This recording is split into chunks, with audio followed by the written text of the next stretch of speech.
hasil apa habis kita nge-swab bekas dipakai lagi itu sangat bahaya, tidak bisa didaur ulang. Sangat berbahaya. Pandemi COVID kan sudah berlangsung 1 tahun. Bagaimana angka COVID di Kota Tegal saat ini, Bu? Ya. Untuk situasi COVID-19 di Kota Tegal per tanggal 18 Mei 2021, jumlah kasus yang terkonfirmasi positif untuk warga Kota Tegal jumlah kumulatifnya ada 2.283 orang.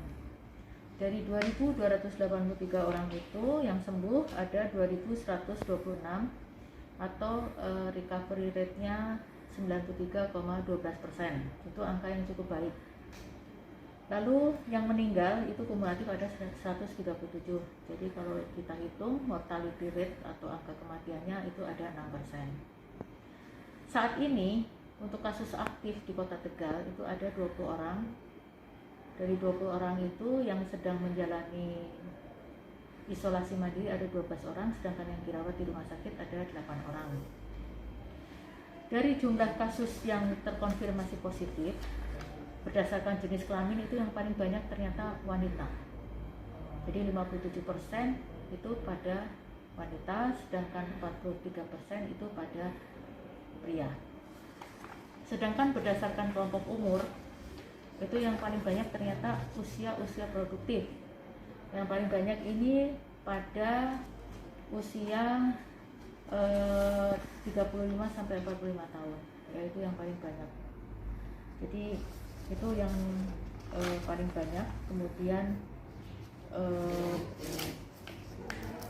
karena sering bepergian ya, sering mobilitasnya cukup tinggi, jadi itu yang kelompok yang paling banyak bepergian. Terus COVID-19 ini juga menyerang anak-anak juga ya. Jadi anak-anak yang umur 0 sampai 5 tahun itu ada 47 orang, 47 anak untuk warga Kota Tegal. Sedangkan yang lebih dari 60 tahun juga ada. Jadi cukup banyak kalau kita lihat datanya. Jadi yang paling banyak itu usia 30 sampai 45 tahun itu ada 639 orang. Kemudian yang 46 sampai 60 tahun ada 584 orang, dan umur 19 sampai 30 tahun itu ada 461 orang. Nah, itu yang usia produktif semuanya ya, usia yang sering mobilitasnya cukup tinggi ya. Lalu kalau kasus harian itu yang puncaknya paling tinggi itu di bulan November akhir, minggu terakhir bulan November. Itu ada 157 kasus yang terkonfirmasi positif dalam satu hari. Nah, makin ke sini itu jumlahnya makin turun. Jadi kalau dilihat grafiknya itu makin turun. Di tahun 2021 ini makin turun, makin landai. Bahkan penambahannya itu paling pernah juga hanya ada penambahan 1 yang terkonfirmasi positif ya. Jadi cukup terkendali untuk saat ini. Yang mudah-mudahan kasus COVID-19 ini bisa segera berakhir. Meskipun sudah landai, tetapi saya menghimbau pada masyarakat untuk tetap melaksanakan protokol kesehatan secara ketat, memakai masker, menjaga jarak, mencuci tangan, menghindari kerumunan, dan mengurangi mobilitas. Ibu, dalam beberapa bulan terakhir itu kan grafiknya menurun ya, bahkan beberapa bulan dikatakan zona kuning seperti itu. Itu capaian tetap landai itu bagaimana, Bu, prosesnya Ya. itu? Jadi kami itu memang mengevaluasi COVID-19 ini setiap minggu ya. Setiap hari minggu kita hitung, kita evaluasi capaiannya, progresnya seperti apa ya. Jadi sebelum diberlakukannya PPKM berbasis mikro, memang kita ada di zona orange. Setelah diberlakukannya PPKM mikro, alhamdulillah kita bisa zona kuning, dan itu bertahan dari bulan Februari sampai sekarang itu zonanya kuning, meskipun angkanya berubah ya, naik turun, tapi kita masih aman di zona kuning ya. Hal ini memang kita pertahankan untuk kita mengaktifkan Jogotongo ya, Jogotongo yang ada di tiap RW. Jadi setiap RW ini memang diminta untuk ikut berperan serta secara aktif dalam penanggulangan pandemi COVID-19. Nah, caranya bagaimana?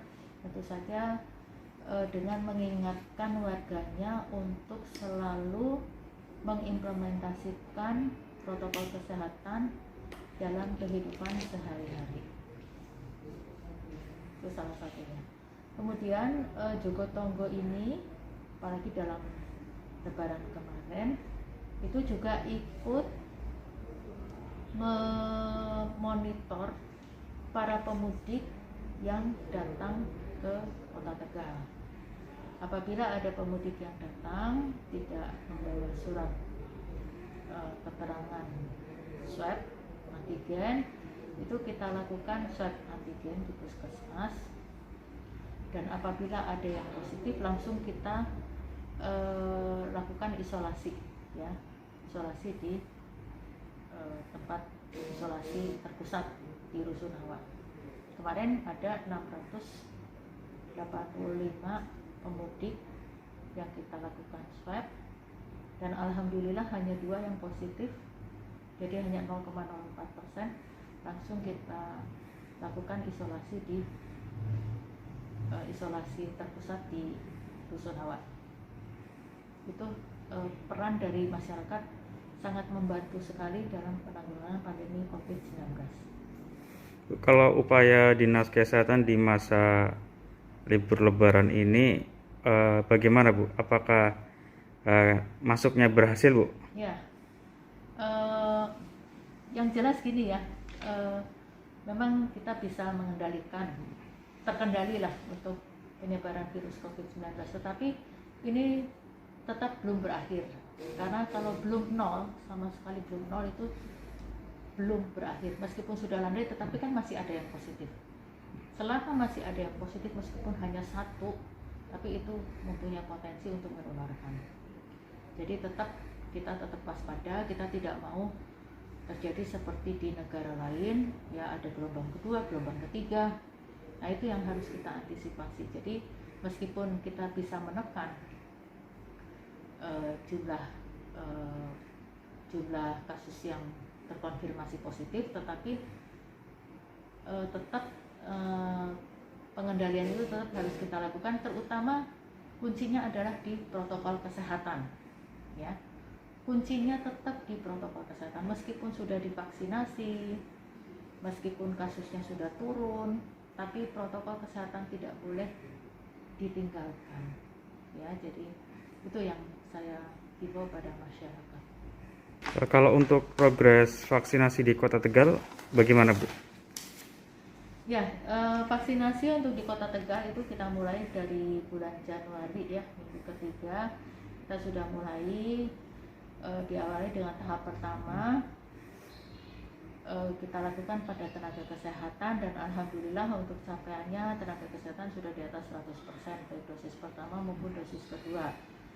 Lalu kita saat ini sedang pada tahap kedua. Tahap kedua diperuntukkan untuk pelayan publik dan lansia. Nah, untuk pelayan publik juga dosis pertama kita sudah capaiannya sudah lebih dari 100%. Begitu juga dosis keduanya, dosis kedua belum 100%, tetapi sedang berlangsung sampai saat ini. Sedangkan untuk lansia itu memang capaiannya baru 26, sekian persen ya. Ini kita masih harus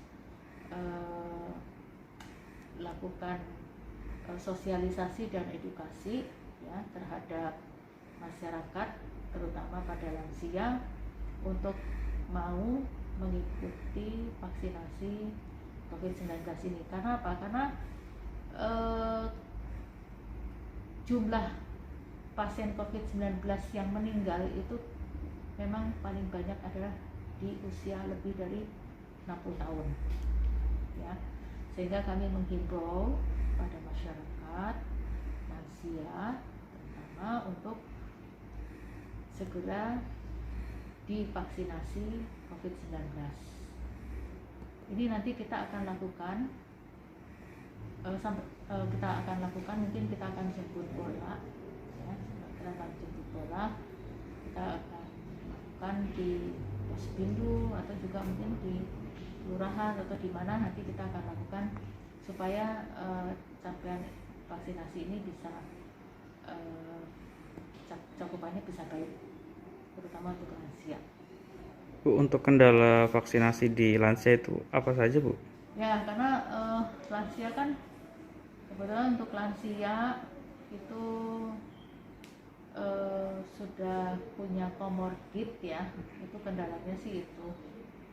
Terus yang kedua, mungkin kalau lansia kan harus ada yang nganter ya. Kalau lansia itu kan kadang-kadang tidak bisa pergi sendiri, jadi nanti kita akan mendekatkan akses supaya mendekatkan, jadi jemput bola kita petugas kesehatan yang mendekatkan akses pelayanan vaksinasi, itu salah satu strateginya. Bu, ini pesan untuk masyarakat apa, Bu? Kalau saya berpesan pada masyarakat untuk ikut berperan serta secara aktif dalam penanggulangan pandemi COVID-19 ya. Namanya juga pandemi, jadi penularan COVID-19 ini masih terus berlangsung dan kita tidak tahu sampai kapan. Oleh karena itu, sosialisasi edukasi tetap kita lakukan pada seluruh masyarakat, dibantu oleh masyarakat juga. Kemudian testing, tracing, treatment itu tetap kita lakukan ya. Selain itu, saya menghimbau kepada seluruh masyarakat untuk tetap menerapkan protokol kesehatan dimanapun berada, kapanpun, pada acara apapun, kita tetap harus selalu ingat protokol kesehatan. Memakai masker, menjaga jarak, mencuci tangan, menghindari kerumunan, dan mengurangi mobilitas. Kalau tidak perlu sekali, tidak usah keluar rumah. Dan apabila masyarakat mungkin ada yang harus belanja ke pasar, nanti pulang dari pasar, pulang dari bepergian, tidak langsung memeluk anggota keluarganya, tetapi harus ganti baju terlebih dahulu, mandi dulu, baru bisa memeluk keluarga tercinta. Ya, mungkin itu himbauan dari saya.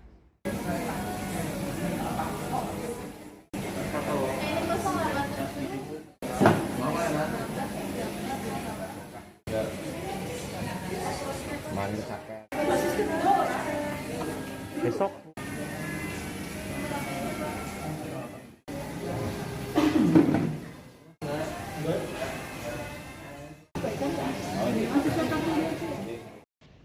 Jangan lupa follow, like, dan subscribe sosial media Tribun Jateng.